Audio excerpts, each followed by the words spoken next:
3 দিনের সরকারি সফরে ভোলায় যাচ্ছেন জাতীয় সংসদের স্পিকার মেজর অবসরপ্রাপ্ত হাফিজউদ্দিন বীর বিক্রম।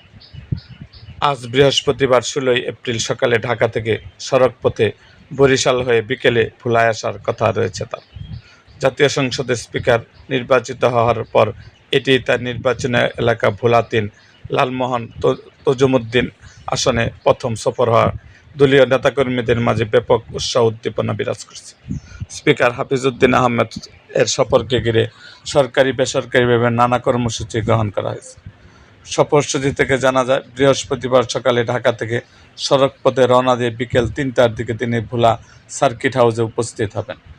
একই দিন বিকাল 5টায় তার নির্বাচনী এলাকা লালমোহন উপজেলা পরিষদ অডিটোরিয়ামে সংবর্ধনা অনুষ্ঠানে যোগ দেবেন তিনি।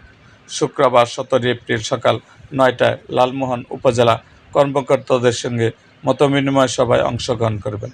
একই দিন বিকাল 3টায় তজুমুদ্দিন উপজেলা কর্মকর্তাদের সঙ্গে মতবিনিময় সভা করার কথা রয়েছে তার। শনিবার 18 এপ্রিল সকাল 10টায় ভোলা সার্কিট হাউসে জেলা প্রশাসক, পুলিশ সুপার ও জেলা পরিষদ প্রশাসকের সঙ্গে মতবিনিময় সভায় অংশ নেবেন। ওই দিন বেলা 11টার দিকে পুনরায় সড়কপথে ঢাকায় ফিরবেন স্পিকার হাফিজউদ্দিন আহমেদ। এরকম আরও ভিডিও পেতে এবং রাজনৈতিক অঙ্গনে নানা ঘটনা ও ইতিহাস জানতে আমাদের মুক্তাগাছার ইতিহাস মিডিয়া ইউটিউব চ্যানেলটিকে সাবস্ক্রাইব করো এবং পাশে থাকা বেল আইকনটি বাজিয়ে দিন।